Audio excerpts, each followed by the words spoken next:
उदयजी. नमस्कार.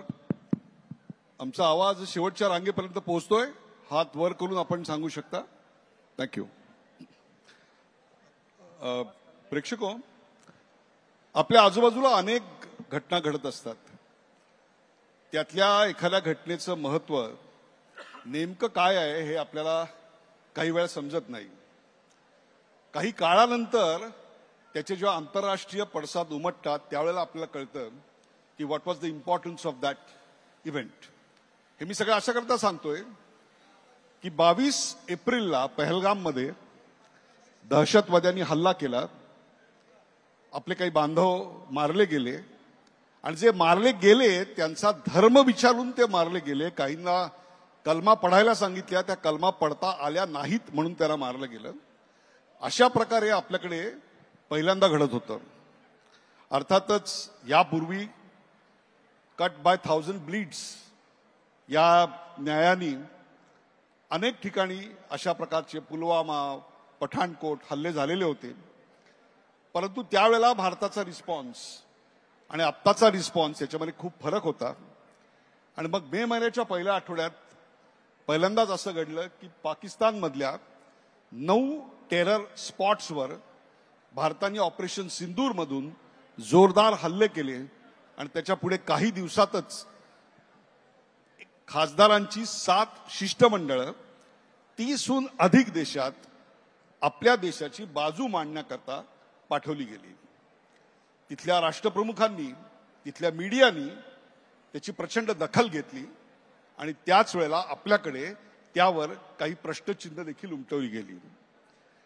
पुढच्या अर्ध्या तासामध्ये त्या शिष्टमंडळात समावेश असलेल्या आणि श्रीकांत शिंदे यांच्या बाबतीत बोलायचं झालं तर त्या शिष्टमंडळाचं नेतृत्व करायची संधी मिळालेल्या श्रीकांत शिंदे आणि मिलिंद देवरा यांच्याशी मी या विषयावर बातचीत करणार आहे, जेणेकरून आपल्या आजूबाजूला घडलेल्या घटनांचा नेमका अन्वयार्थ काय आहे, त्याचं महत्व काय आहे हे आपल्या लक्षात येईल.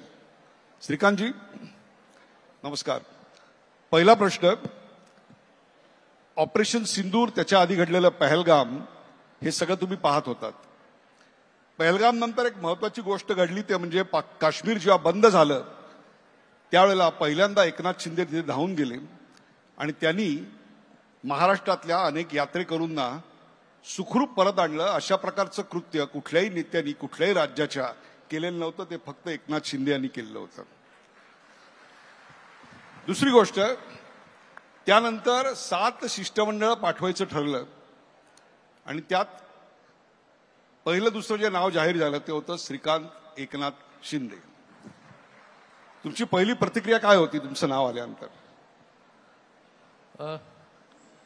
सर्वप्रथम निरगुडकर साहेब, आपलं शिवसेनेच्या वर्धापन दिनानिमित्त या कार्यक्रमामध्ये देखील मी स्वागत करतो आणि आपलं धन्यवाद व्यक्त करतो की आपण हा कार्यक्रम इथे आणि आमच्या दोघांचाही एका वेगळ्या विषयावरती आणि जो महत्वाचा विषय त्याच्यावरती आपण इंटरव्ह्यू मुलाखत घेत आहे.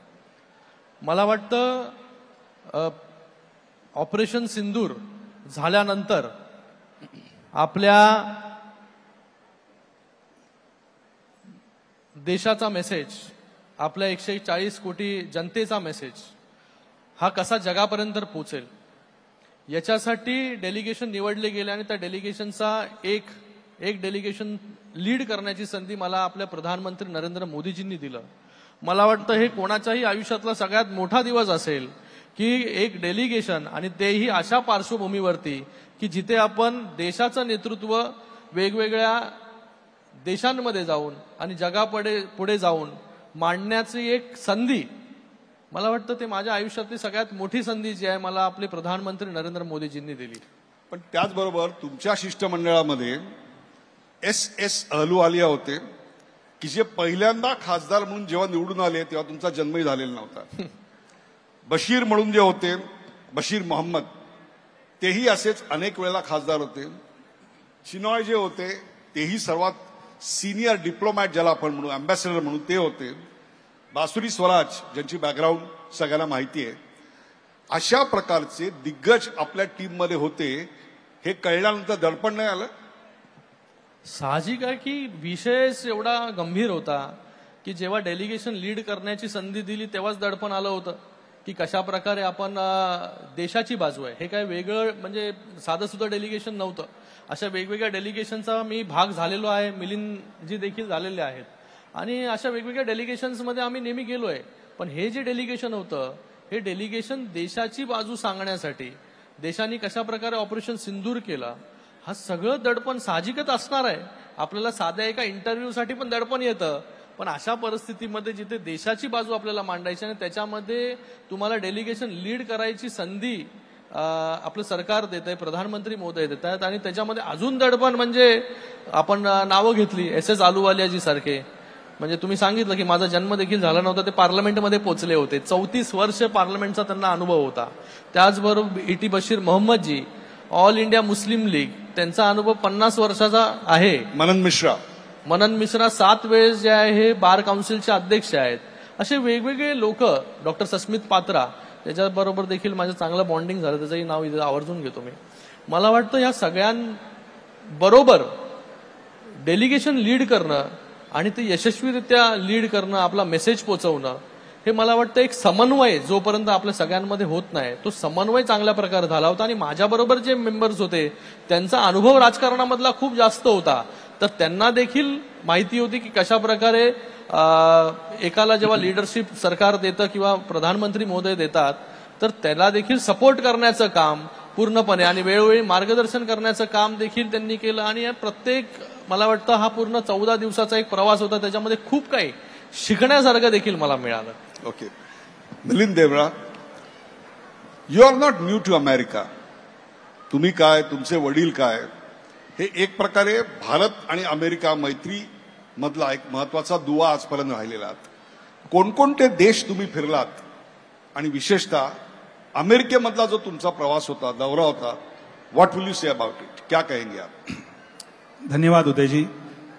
सर्वप्रथम मी दक्षिण मुंबई आणि खास करून वरळी मध्ये जमलेल्या माझ्या सर्व शिवसैनिकांना मी वर्धापन दिनाचा खूप खूप शुभेच्छा देतो. त्याचबरोबर मला शिवसेना, महाराष्ट्र आणि देशाची प्रतिनिधित्व करण्याची संधी मिळाली आणि खास करून दक्षिण अमेरिका, सेंट्रल अमेरिका आणि नॉर्थ अमेरिकामध्ये. त्यासाठी मी आपले यशस्वी पंतप्रधान नरेंद्र मोदीजी यांना खूप खूप धन्यवाद देतो आणि खास करून महाराष्ट्राचे लाडके उपमुख्यमंत्री एकनाथ शिंदेजींना मी खूप खूप धन्यवाद देतो. ह्या प्रश्नाचा अगोदर मला एक पॉइंट इन्क्लूड आणि ऍड करायचं आहे.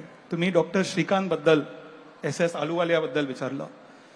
7 डेलिगेशन्स होते आणि खास करून मी आज मोठ्या कॉन्फिडन्स आणि आत्मविश्वासाने सांगू शकतो की आफ्रिका आणि UAE मध्ये भारताला जे यश मिळालं त्याचा संपूर्ण श्रेय मी येथे उपस्थित असलेल्या सर्व शिवसैनिकांच्या वतीने डॉक्टर श्रीकांत शिंदेजींना देतो. ऍब्सोल्युटली. ऍक्च्युली उदयजी, बऱ्याच लोकांनी आपल्याला विचारलं की तुम्ही Sierra Leone, Liberia, Democratic Republic of काँगो, गयाना, पॅनेमा, कोलंबिया, ब्राझील का गेले? युनायटेड अरब एमिरेट्स म्हणजे दुबई, अबुधाबी अतिशय इम्पॉर्टंट आहे. युनायटेड स्टेट्स ऑफ अमेरिका अतिशय इम्पॉर्टंट आहे. पण तुमच्या म्हणजे आपल्या परवानगी घेऊन माझं कर्तव्य आहे की माझ्या शिवसैनिकांना जाणीव करून घ्यायची की ऍक्च्युली वर्ल्ड वॉर II नंतर युनायटेड नेशन स्थापित झालं आणि युनायटेड नेशनचा सर्वात इम्पॉर्टंट कमिटी किंवा council United nation security council आहे. UNSC म्हणजे युनायटेड नेशन्स सुरक्षा परिषद. आणि युनायटेड नेशन सिक्युरिटी परिषद मध्ये 5 परमनंट मेंबर्स आहेत. पण every 2 years non permanent members, countries become non permanent members. आणि आता सध्या गयाना आणि पॅनेमा नॉन परमनंट मेंबर्स आहे. पुढच्या वर्षी कोलंबिया नॉन परमनंट मेंबर होईल. म्हणून आपल्या डेलिगेशनचा उद्दिष्ट कोणाची परवानगी घेण्यासाठी नाही, मोदीजींच्या नेतृत्वाखाली भारताचे जे नवीन डॉक्ट्रीन आहे, अँटी टेररिझम डॉक्ट्रीन, की जर दहशतवाद्यांनी, पाकिस्ताननी मुंबईपासून काश्मीरपर्यंत टेररिस्ट अटॅक केले तर भारत पुन्हा एकदा त्यांना धडा शिकवणार आहे. क्या बात. हे भारताचे जे पोझिशन आहे त्यांना पोझिशन बद्दल माहिती देण्यासाठी, परवानगी घेण्यासाठी नाही आपण गेलो, न्यू नॉर्मल सांगण्यासाठी. New normal. एक छोटा प्रश्न नंतर तुमच्याकडे येतो, कारण तुमच्या टीमचं नेतृत्व शशी थरूर करत होते. Shashi Tharoor is a senior diplomat. He was in United nations. He was a minister. आणि इतक्या वेळा ते निवडून आलेले आहेत. त्यांच्याबद्दल असं बोललं जातं, विशेषतः त्यांच्या इंग्रजीबद्दल. म्हणून हा छोटासा प्रश्न आहे, त्यांचं इंग्रजी अमेरिकन लोकांना कळलं का? बघा, मी एक गोष्टी सांगू. ऍक्च्युली मी शशी थरूर सोबत मला काम करण्याची खूप संधी मिळाली होती इन द पास्ट. आणि मला एक राजकीय प्लॅटफॉर्म म्हणून हे मला ऍक्च्युली शशी थरूरना एम्बॅरस नाही करायचं आहे, पण शशी थरूरनी पार्टी सेकंड ठेवलं आणि सर्वप्रथम त्यांनी देश पुढे ठेवला. वा. आणि त्यामुळे मी त्यांना देशाच्या जनतेच्या वतीने त्यांना खूप खूप धन्यवाद देतो. श्रीकांतजी, तुमच्या टीममध्ये विविध विचारसरणीची आणि विविध वयोगटाची लोक होती. त्या सगळ्यांची केमिस्ट्री आणि त्या सगळ्यांची मोड एकत्र बांधणं वॉज अ बिग चॅलेंज. आणि यू वेअर द लीडर. तुमच्यावर जबाबदारी असायची प्रत्येकाला प्रत्येक देशामध्ये इंट्रोड्यूस करायची. काय केलं? बघा, हे जेव्हा डेलिगेशन फॉर्म झालं, जेव्हा नावं ऐकली मी की कोणाचा अनुभव 34 वर्षाचा पार्लमेंटमध्ये, कोणाचा अनुभव राजकारणामध्ये 50 वर्षाचा आहे, कोण जे आहे ते लिगसी घेऊन आलेले आहेत, एक वेगळी पार्श्वभूमी आहे, स्ट्रॉंग पार्श्वभूमी आहे. सस्मित पात्रासारखे राज्यसभेचे 2-2 वेळा बीजेडीचे खासदार राहिलेले आहेत, तेही लीडर राहिलेले तिथे. आणि मला वाटतं माझं जे स्ट्रॉंग पॉइंट होता की ह्याच्यामध्ये जेवढे लोक होते ते खूप अनुभवी होते. आणि या सगळ्या अनुभवी लोकांमध्ये एका तरुण चेहऱ्याला संधी देणं, मला वाटतं मोदीजींनी ज्या प्रकारे वेगवेगळ्या लोकांचं, मेंबर्सचं काम असेल त्याच्या अनुषंगाने जे आहे ते त्यांना दिलं. आणि मला वाटतं यंगस्टर्सला, तरुणांना पुढे आणण्यासाठी मोदीजी ज्या प्रकारे आज हे ऑपरेशन सिंदूरच्या माध्यमाने पण त्यांनी एक मेसेज, एक संदेश मला वाटतं देण्याचं काम मोदीजींनी केलंय की बाबा तरुणांनी पण पुढे आलं पाहिजे, की त्यांच्या देखील कलागुणांना, काही लोकांना माहिती नसतं की पोटेन्शियल किती आहे, कधी कधी स्वतःला देखील माहिती नसतं जोपर्यंत आपल्यावरती जबाबदारी येत नाही. माझ्यावरती देखील दडपण खूप होतं अगोदर, पण नंतर तिथे गेल्यानंतर जेव्हा आम्ही तिकडच्या सगळ्या हेड्स ऑफ द स्टेट्स बरोबर बसलो, बोललो, मला वाटतं खूप मोठा अनुभव जो आहे हा मला पुढच्या माझ्या पूर्ण कारकिर्दीसाठी मिळाला. हाच एक प्रश्न आहे. अशी एक टीका इथे पेपरमधनं वाचायला मिळाली, काही राजकीय नेत्यांनी केली की तुम्हाला तिकडे कोणी साधं भेटायलाही आलं नाही, तुमची काही बूज ठेवली गेली नाही, तुमचं काही विशेष स्वागत झालं नाही. पहिल्यांदा तुम्ही आणि नंतर मिलिंदजी यू कॅन. इथे बसून कोणाला ज्या ज्या टीका करायच्या आहेत मला वाटतं त्यांनी टीका केलेल्या आहेत, पण जो भारताला संदेश द्यायचा होता, 140 कोटी लोकांना जो जगाला संदेश द्यायचा होता, संदेश देण्याचं काम जे आहे ते आमच्या सगळ्या डेलिगेशन्सनी केलं. आणि माझ्या डेलिगेशननी तर प्रेसिडेंट, लायबेरियाचे प्रेसिडेंट आम्ही त्यांना भेटलो, व्हाईस प्राईम मिनिस्टर असतील काँगोचे त्यांना भेटलो, सगळे स्पीकर्स सगळ्या हाऊसचे त्यांना आम्ही भेटलो, सगळे फॉरेन मिनिस्टर्स असतील त्यांना आम्ही भेटलो. आणि मला वाटतं 2 त्यांचे जे पार्लमेंट होते, सियारा लिओन वेस्ट आफ्रिकामधले आणि ईस्ट आफ्रिका, सियारा लिओन आणि लायबेरिया, या दोन्ही देशांनी त्यांच्या पार्लमेंटमध्ये मौन बाळगण्याचं काम केलं. जे पाकिस्ताननी हल्ला केला पहलगामवरती त्याला कंडेम करण्याचं काम केलं, त्याचा निषेध करण्याचं काम केलं आणि शोक प्रस्ताव पास करण्याचं काम देखील त्या पार्लमेंटनी केलं. तर जे लोक इकडे बसून गल्लीमध्ये बसून जे काय बरळत आहेत त्यांना बरळू द्या, आम्हाला जे करायचंय ते आम्ही करून आलोय. आणि जो संदेश द्यायचा होता पूर्ण जगाला, हा संदेश जो आहे तो 140 कोटी लोकांचा हा देशाला, जगाला देण्याचं काम आम्ही केलं. जे न्यू नॉर्मल आहे की बाबा ब्लड आणि water cannot flow together, terror आणि टॉक्स कॅनॉट गो टुगेदर, हे जे आम्हाला सांगायचं होतं की जोपर्यंत पाकिस्तान दहशतवादी हल्ले बंद करणार नाही तोपर्यंत त्यांच्याबरोबर कुठलीही जी आहे ही बातचीत होणार नाही, हा संदेश देण्याचं काम केलं. आणि जर पाकिस्तानने असे हल्ले जर केले तर त्याला प्रत्युत्तर म्हणून ऑपरेशन सिंदूर काय आहे हे पूर्ण जगाने देखील पाहिला. हा संदेश देखील देण्याचं काम आम्ही लोकांनी केलं. आणि मला वाटतं याच्या अगोदरचे देखील उदाहरणं आहेत की जेव्हा हल्ले असे व्हायचे तेव्हा त्याला परतून लावण्याची ताकद जी आहे ती आपल्या लोकांमध्ये नव्हती. पण जेव्हापासून मोदीजी प्रधानमंत्री झाले तेव्हा उरी असेल, बालाकोट असेल, पुलवामा असेल, प्रत्येकाला प्रत्युत्तर देण्याचं काम जे आहे हे भारताने केलं. आणि आता ऑपरेशन सिंदूरच्या माध्यमाने पण चोख उत्तर देण्याचं काम भारताने केलं. काय बोलावं हे जर तुम्हाला सांगितलं गेलं होतं का? आणि त्याचबरोबर काय बोलू नये हे पण मिनिस्ट्रीकडनं सांगितलं गेलं होतं? बघा, एवढं मोठं डेलिगेशन आहे, एवढी मोठी जबाबदारी आहे. आणि ह्या जबाबदारीमध्ये तुम्हाला बाकी देशांपर्यंत जाऊन काय काय बोलायचं त्याचं ब्रीफिंग आम्हाला एकदा झालं. आणि दुसऱ्या दिवशी आम्ही वेगवेगळ्या देशांमध्ये गेलो. पण आम्हाला असं चौकटीत राहून इथे फुल स्टॉप, इथे कॉमा आणि एवढंच बोलायचं तेवढंच बोलायचं असं आपल्या सरकारने केलं नाही. आपल्या सरकारने एक ब्रीफिंग केली आणि आपल्या खासदारांना सांगितलं की तुम्ही जे आहे हे तुम्हाला जे वाटतं तुम्ही त्याच्यावरती जे इम्प्रोवाइज करून बोलू शकता ते तुम्ही बोला. कारण की आम्हाला, तुम्ही जरी वेगवेगळ्या पार्टीमधले खासदार असाल तरी आम्हाला माहिती आहे की बाहेर गेल्यानंतर तुम्ही सर्वप्रथम भारतीय आहात आणि तुम्ही जे बोलाल ते भारताबद्दल बोलाल, भारताच्या हिताबद्दल बोलाल. हा विश्वास जो आहे हा सरकारने दाखवला. आणि म्हणूनच डेलिगेशनमध्ये 3 डेलिगेशन जे आहे हे ऑपोजिशनचे लीडर, जसे सांगितलं की शशी थरूर, कन्नी मोईजी आणि त्याचबरोबर अजून एक डेलिगेशन सुप्रिया सुळेजी हे लीड करत होते. तर हा विश्वास जो आहे मोदीजींनी दाखवला, हा विश्वास आपल्या सरकारने दाखवला. त्यातच मला वाटतं सगळं काही आलं. मिलिंदजी, एका पेपरमध्ये टीका झाली आहे की तुम्हाला कोणी भेटला नाही अमेरिकेमध्ये. बघा, मी ओपनली सांगतो की संजय राऊत असो किंवा पाकिस्तानचा आसिम मुनीर असो, कोणी त्यांना सिरियसली घेत नाही.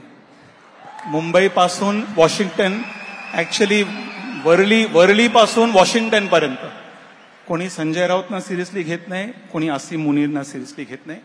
आणि पाकिस्तान आणि इंडियामध्ये काय कम्पॅरिझन नाही आहे. आपल्या डेलिगेशनला पॅनेमामध्ये हेड ऑफ स्टेटने रिसीव्ह केलं, गयानामध्ये head of state doctor Irfan अलीने रिसीव्ह केलं, वॉशिंग्टन DC मध्ये उपराष्ट्रपती म्हणजे JD व्हॅन्सनी रिसीव्ह केलं. आणि त्यांनी आपल्याला स्पष्ट सांगितलं की Pakistan is a rogue state, Pakistan is a failed state. गव्हर्नमेंटला माहिती आहे, पब्लिकला माहिती आहे की पाकिस्तान इंटरनॅशनल मॉनिटरी फंडचा लोनवर निर्भर आहे आणि भारत जगातील 4th लार्जेस्ट इकॉनॉमी आहे. तर आपल्या सर्वांना याचा अभिमान आहे. आणि म्हणून काय कम्पॅरिझन नाही आहे. We are comparing apples and oranges. आपल्याला खूपच चांगलं रिस्पॉन्स मिळालं, खूपच चांगलं सन्मान मिळालं. आणि ऍज आय सेड अर्लियर की आम्ही लोकांची परवानगी घेण्यासाठी नाही गेलो. आम्ही फक्त आपले जे नवीन डॉक्ट्रीन आहे, डॉक्टर श्रीकांतजी म्हणाले की आपले न्यू नॉर्मल, त्याबद्दल त्यांना माहिती देण्यासाठी आपण गेलो. मला एक प्रश्न तुम्हाला दोघांना आहे, कारण याच्यावर खूप टीका झालेली आहे. आणि ती म्हणजे ही एक राजकीय मौज मजा होती. टॅक्स पेयर्सच्या पैशावर तुम्ही तिकडे मजा करायला गेलेला होता. काँगो सारखा देश आहे, तुमचा दिनक्रम काय असायचा? मला वाटतं भरपूर लोकांना डेमोक्रेटिक रिपब्लिक ऑफ काँगो, लायबेरिया, सियारा लिओन हे देश माहिती असतील काही लोकांना माहिती नसतील. पण सगळ्या लोकांना माहिती आहे UAE कुठे आहे, सगळ्या लोकांना माहिती आहे US वगैरे कुठे आहे. पण हे वेस्ट आफ्रिका के जे देश आहेत, डेमोक्रेटिक रिपब्लिक ऑफ काँगो, हा काँगो जो देश आहे, या काँगोमध्ये आज देखील गृहयुद्ध चालू आहे, सिव्हिल वॉर आज देखील ते सुरू आहे. आणि आम्ही जेव्हा काँगोला पोचलो तेव्हा अँबॅसेडरनी सर्वात पहिली माहिती जी मला दिली की 2 आठवडे अगोदर एका उद्योगपतीला तिथे गोळ्या झाडून मारण्यात आलं आणि एक जण जो आहे तो ICU मध्ये होता. डेमोक्रेटिक रिपब्लिक ऑफ काँगोमध्ये जिथे गृहयुद्ध चालू आहे तिथे येल्लो फिवर देखील मोठ्या प्रमाणामध्ये जो आहे तिकडे पसरतो. पुढे तुम्ही गेलात सियारा लिओनला तर तिथे मंकी पॉक्स हा जो आहे हा आजार, आणि आम्ही जेव्हा तिथे गेलो तेव्हा 50% ते राईज झालं होतं. त्याचबरोबर मलेरिया त्याचं राईज जे आहे 50% 50% जास्त झालं होतं. तर अशा देशांमध्ये आम्ही गेलो होतो जिथे गृहयुद्ध आज देखील चालू आहे. आणि ज्यांना असं वाटतं की बाबा तिकडे मौज मजा करायला गेलो होतो. तर मला वाटतं आता तुमच्या माध्यमाने त्यांना सांगतो, उद्याच तिकीट काढून देतो त्यांना मी. चांगल्या एमिरेट्स असेल, जी काय एअरलाईन्स त्यांना पाहिजे ती एअरलाईन्सने त्याला तिकडे पाठवू आणि जरा फिरून फिरून यायला सांगू त्यांना, आणि त्यांचा अनुभव नंतर घ्यायला आपण बसू की कशा प्रकारे जे आहे हे. बघा, तिथे विदाऊट सेक्युरिटी बाहेर फिरू पण शकत नव्हतो. करेक्ट. तिथे ज्या प्रकारे गृहयुद्ध आज देखील इतके वर्ष सुरू आहे. सियरा लिओन तर आत्ता बाहेर आलं, पण तिथे देखील पॉवर्टी आहे, तिथे देखील क्राईम रेट जो आहे, क्राईम्स आहे तिथे.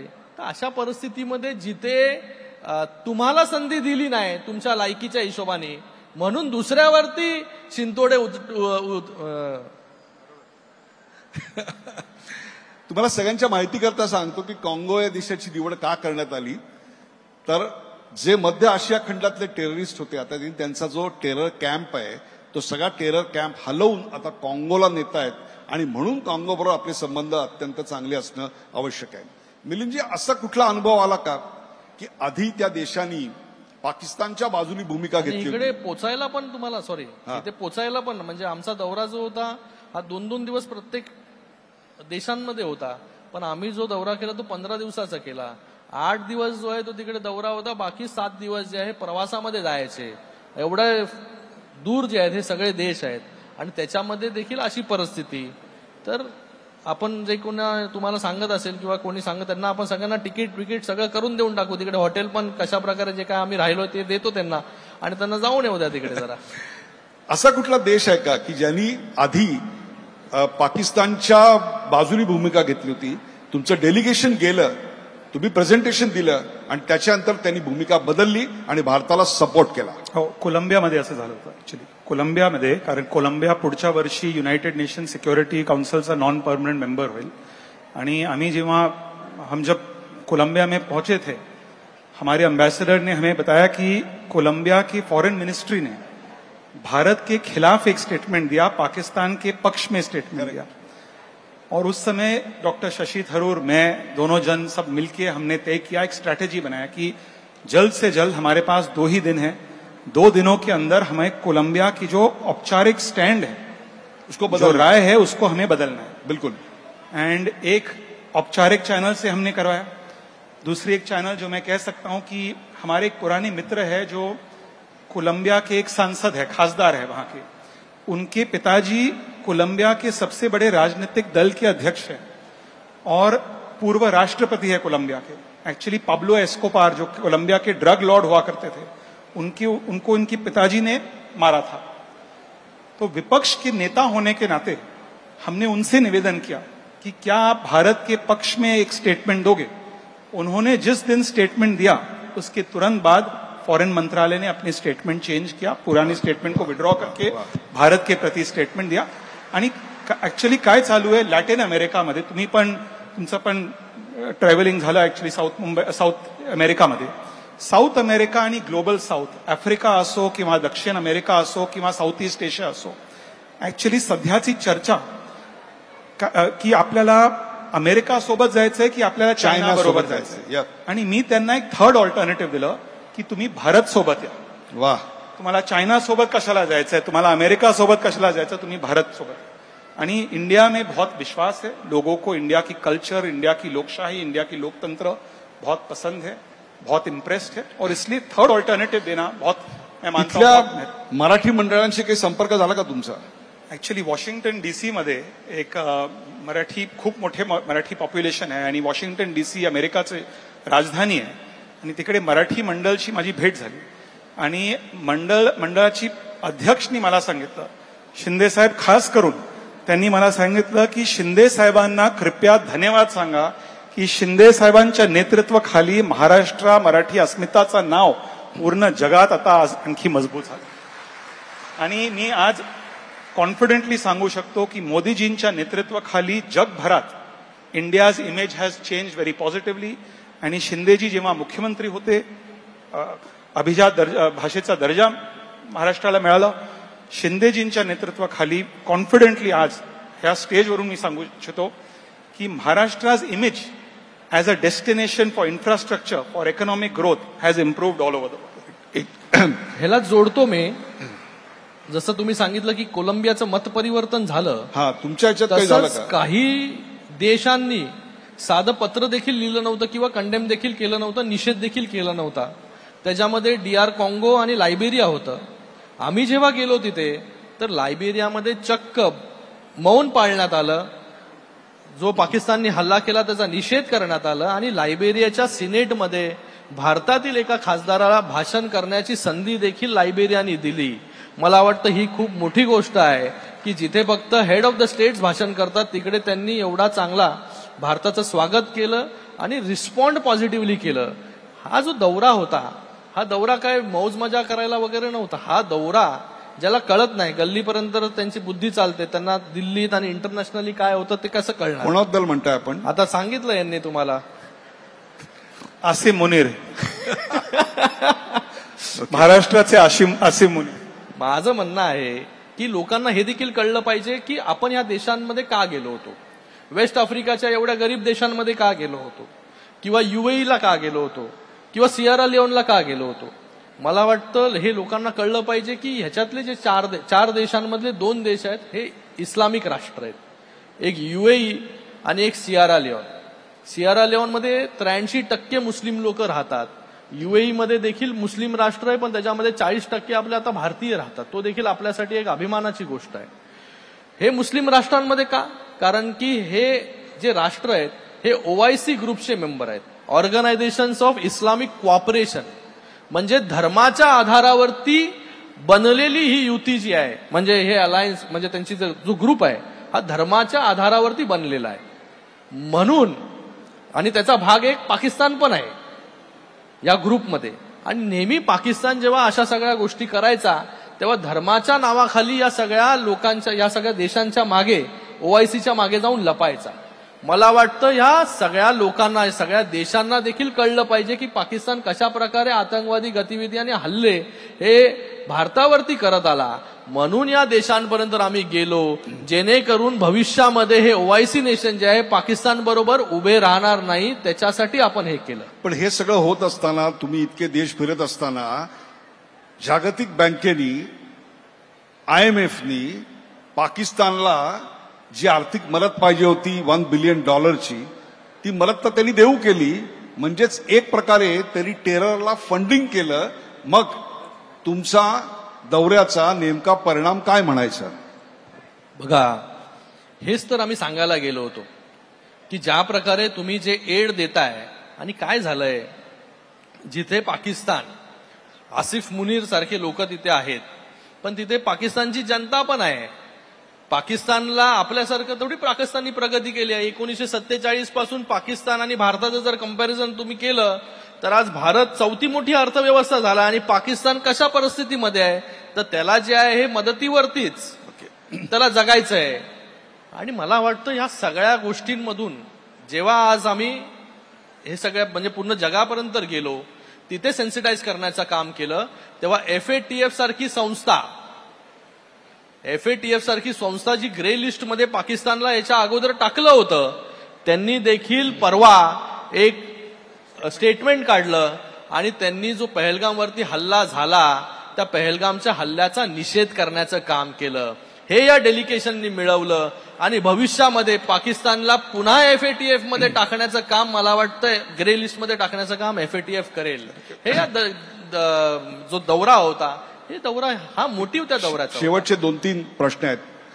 या सगळ्या दौऱ्यामध्ये पाकिस्तान एक न्यूक्लिअर वेपन स्टेट आहे, त्यांच्याकडे स्वतःचं न्यूक आहे. याची भीती सतत पाकिस्तान आपल्याला घालत असतं. याच्यावर काही प्रतिक्रिया इस्लामिक राष्ट्रात व्यक्त झाल्या का? याचं कारण ते इस्लाम टेररचं सेंटर बनतंय. आपण सगळ्या इस्लामिक राष्ट्रांचा आभार आहे, अशा प्रकारची एक पॉलिटिकल रचना पाकिस्तान करतंय, म्हणून हा प्रश्न. बघा, आम्ही जेव्हा गेलो UAE मध्ये तर जे शेख अल नयान होते, जे टॉलरन्स मिनिस्टर आहे, त्यांनी एक वाक्य वापरलं की पाकिस्तान रिलिजनला हायजॅक करून टेररिझम पसरवतंय, ते कदापि जे आहे सहन करणार नाही. मला वाटतं हे खूप मोठी गोष्ट आहे की जिथे इस्लामिक राष्ट्र UAE असून सुद्धा पाकिस्तान बद्दलचे खडे बोल सोडवण्याचं काम त्यांनी आपल्या या बैठकीमध्ये केलं. मला वाटतं जो मोटिव्ह आमचा होता की अशा सगळ्या इस्लामिक राष्ट्रांना जाऊन सांगणं की तुमच्या पाठीमागे येऊन जो म्हणजे शिल्ड घेऊन जो राष्ट्र लपतं त्याला आधार देण्याचं काम जे आहे ते तुम्ही करू नका, म्हणून हा दौरा त्या ठिकाणी होता. एक वैयक्तिक प्रश्न आहे मिलिंदजी, तुमच्या कुटुंबाचे आणि केनेडी परिवाराचे जे अमेरिकेचे राष्ट्राध्यक्ष होते त्यांचे अतिशय जवळचे संबंध होते, त्याचा काही फायदा ट्रॅक टू डिप्लोमसीमुळे झाला आता? रॉबर्ट कैनेडी एक्चुअली जो जॉन एफ कैनेडी के भाई थे, दोनों की उनकी हत्या हुई थी, असैसिनेशन हुई थी. और मेरे स्वर्गीय पिताजी एक्चुअली 1968 में वाघ स्कल्प्टर्स, मरीन ड्राइव के एक वाघ स्कल्प्टर्स है, वहां से उन्होंने रॉबर्ट कैनेडी का एक पुतला बना के उनको पेश किया था. और उस समय से उनके परिवार के साथ हमारे संबंध है. आज वर्तमान में रॉबर्ट एफ कैनेडी जूनियर, उनके जो सुपुत्र है, वे अमेरिका के हेल्थ मंत्री है. और उनसे भी हमारी मीटिंग हुई थी, मैंने उनको भी हमारी पोजीशन के बारे में समझाया. लेकिन मैं एक बात कह सकता हूं कि पूरी अमेरिका में इंस्टीट्यूशनल लेवल पे बहुत भारत और अमेरिका के बीच में बहुत अच्छे संबंध आहे, खूप जवळचे नाते आहे, संबंध आहे. आणि इंस्टीट्यूशन ओवर इंडिविजुअल, म्हणजे चाहे कोई भी सत्ते में हो भारत में, अमेरिका में चाहे कोई भी पार्टी सत्ते में, भारत और अमेरिका के बीच आज एक रणनीतिक पार्टनरशिप के रूप में हम साथ में मिलकर काम करें. और आणि मी एक राजकीय गोष्टी सांगू इच्छितो की हेच मंत्र ऍक्च्युली शिंदे साहेबांनी शिवसेनेकांना दिला की पार्टी फर्स्ट सेल्फ लास्ट, आधी पार्टी शेवटी स्वतः. आणि म्हणूनच आज उभाटा अडचणीत आहे. श्रीकांत शिंदे, एक दोन शेवटचे फक्त प्रश्न. आतापर्यंत अशी बाजू मांडल्याला नेहमी करिअर डिप्लोमॅट, अँबॅसेडर्स जायचे, IFS लोक जायची, पहिल्यांदा करिअर पॉलिटिशियन्स गेलेले आहेत. Is this experiment successful? मला तर वाटतं की हा जो इनिशिएटिव्ह आपल्या सरकारने घेतला, मोठ्या प्रमाणामध्ये ह्याला सक्सेस देखील मिळालं. जसं तुम्ही मिलिंदजींनी सांगितलं तुम्हाला की कोलंबियाचं मत एक वेगळं होतं, त्याच्यानंतर तिथे जेव्हा हे सगळे गेले त्यांना जेव्हा सांगितल्या गोष्टी तेव्हा त्याचं मतपरिवर्तन झालं. मला वाटतं एक लोकप्रतिनिधी जो असतो तो लोकप्रतिनिधी लोकांच्या भावना जो आहे त्या चांगल्या प्रकारे व्यक्त करू शकतो.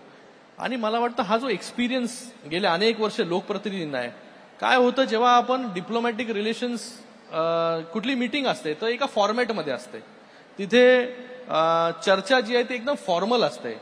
आम्हाला इथे जेव्हा वेळ मिळाला तेव्हा आम्ही फॉर्मली तर चर्चा केली, पण आम्हाला खूप वेळा इन्फॉर्मली देखील त्या हेड ऑफ द स्टेट्स बरोबर चर्चा करण्याची संधी मिळाली. मला वाटतं असे इंटरॅक्शन्स जे आहेत हे अजून होत राहिले पाहिजे. हा अनुभव आम्ही मोदीजींना पण सांगितला, त्यांनी देखील एक्सेप्ट केलं की भविष्यात असे इंटरॅक्शन्स जे आहेत ते होत राहिले पाहिजे, जेणेकरून दोन देशांचे संबंध जे आहेत हे अजून वाढतील. तोच माझा शेवटचा प्रश्न आहे तुम्हाला. उदयजी, मोदीजींच्या नेतृत्वाखाली जेव्हा मीटिंग झालं होतं तेव्हा त्या मीटिंगमध्ये डॉक्टर श्रीकांतजींनी हे सजेशन दिलं होतं की जास्त आपल्याला parliament to parliament, legislator to legislator, आमदार टू आमदार, खासदार टू खासदार रिलेशनशिप आपल्याला वाढवायचं आहे. आणि मोदीजींनी खूपच कौतुक. त्याच मीटिंग बद्दल एक शेवटचा प्रश्न आहे आणि तो म्हणजे श्रीकांत याचा भाऊ केव्हा झाला? मोदींनी तुम्हाला भाऊ या नावाने हाक का मारली? मला वाटतं तो फोटो, हाच फोटो वाटतं. फोटो आल्यानंतर खूप लोकांनी मला विचारलं की मोदीजी काय म्हणाले. एकतर मोदीजी सगळे जे डेलिगेशन्स आहेत त्यांच्यावरती चांगले समाधानी होते की ज्या प्रकारे सगळ्या डेलिगेशन्सनी वेगवेगळ्या पक्षाच्या देखील लोकांनी भारताची बाजू चांगल्या प्रकारे मांडली, त्याच्याबद्दल त्यांनी एक समाधान व्यक्त केलं. आणि मोदीजी बघा देशाचे प्रधानमंत्री आहेत, त्यांना सगळ्या गोष्टी छोट्या मोठ्या या सगळ्या गोष्टी माहिती असतात. आणि हा दौरा खूप सेन्सिटिव्ह असल्यामुळे त्यांचं लक्ष जे आहे या दौऱ्यावरती कोण मनुष्य काय बोलतो, कशा प्रकारे बोलतो हे देखील त्यांना माहिती होतं, कारण की ते स्वतः जवळून ते मॉनिटर करत होते.